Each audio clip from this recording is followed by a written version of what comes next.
Hello, my dear friends. Good morning to all of you. Welcome to my channel English की दुनिया में आपका स्वागत है. If you visit this channel, don't try to forget like, share and subscribe. Today we are going to discuss about will have to. Will have to का हिंदी में नहीं होता है होगा, होगी, होंगे या पढ़ेगा, पढ़ेंगी, पढ़ेंगे. तो इस पे आप लोग ध्यान दीजिएगा मेरे दोस्त. जैसे कि एक सेंटेंस बोलेंगे मुझे इंग्लिश बोलना होगा या मुझे इंग्लिश बोलना पड़ेगा, दोनों हिंदी आ सकता है, पर हम लोग होगा पे ध्यान देते हैं. अभी जैसे बोलेंगे मुझे इंग्लिश बोलना होगा तो क्या होगा मेरे दोस्त? I will have to speak English. I will have to speak English. मुझे सिवान जाना होगा. I will have to go to Siwan. मुझे यहाँ आना होगा. I will have to come here. मुझे वहाँ जाना होगा. I will have to go there. मुझे इंग्लिश बोलना होगा. I will have to speak English. मेरे दोस्त ऐसे बनाएंगे. इसकी रूल की बात की जाए तो subject plus will have to plus verb one plus object. क्या होगा मेरे दोस्त? Subject plus will have to plus verb one plus object. जैसे बोलेंगे मुझे क्रिकेट खेलना होगा. I will have to play cricket. मुझे यहाँ आना होगा.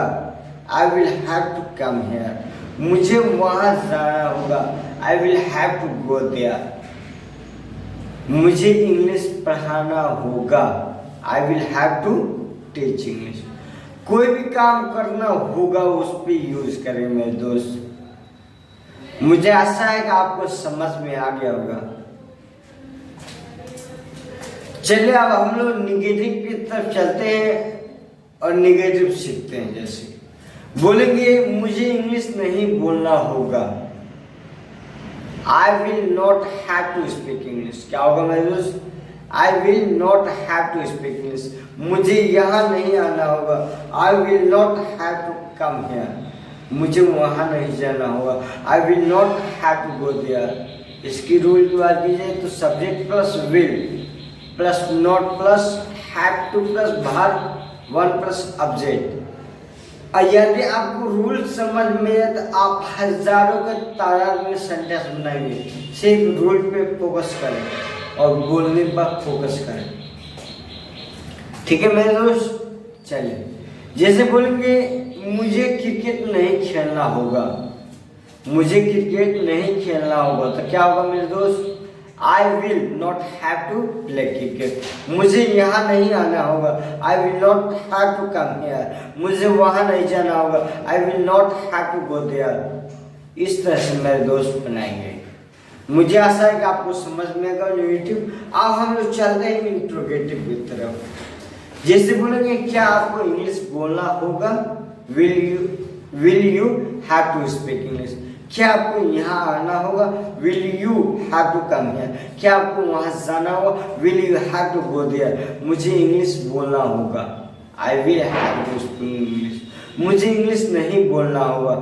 I will not have to speak. क्या आपको इंग्लिश बोलना होगा? Will you have to speak English. जब भी इंट्रोगेटिव की बात करते हैं तो लिखते समय आप लोग क्वेश्चन मार्क जरूर दीजिएगा मेरे दोस्त. बोलते समय नहीं बोलना है पर लिखते समय बोलना है. लिखते समय क्या करना है? लिखना है इसको. तो इस तरह से मेरे दोस्त सेंटेंस को बनाइए और इसे बोलिए. जैसे बोलेंगे मुझे इंग्लिश बोलना होगा. I will have to speak English. मुझे इंग्लिश नहीं बोलना होगा. I will not have to speak English. क्या आपको इंग्लिश बोलना होगा? Will you have to speak English. क्या आपको यहाँ आना होगा? Will you have to come here. मुझे यहाँ नहीं आना होगा. I will not have to come here.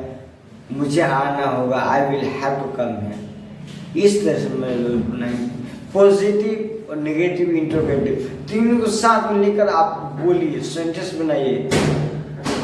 जहाँ से हो सके आप लोग सेंटेंस बोलिए. ज़्यादा से ज़्यादा बोलिए सेंटेंस. मुझे आशा है कि आपको समझ में आ गया होगा मेरे दोस्त, और इसी तरह आप लोग इसको बनाइए और बोलिए। यदि आपको समझ में आएगा तो कमेंट में जरूर बनाइएगा 2-4 सेंटेंस। मिलते हैं नए वीडियो में नए टॉपिक के साथ, तब तक के लिए जय हिंद जय Bharat. Thank you very much.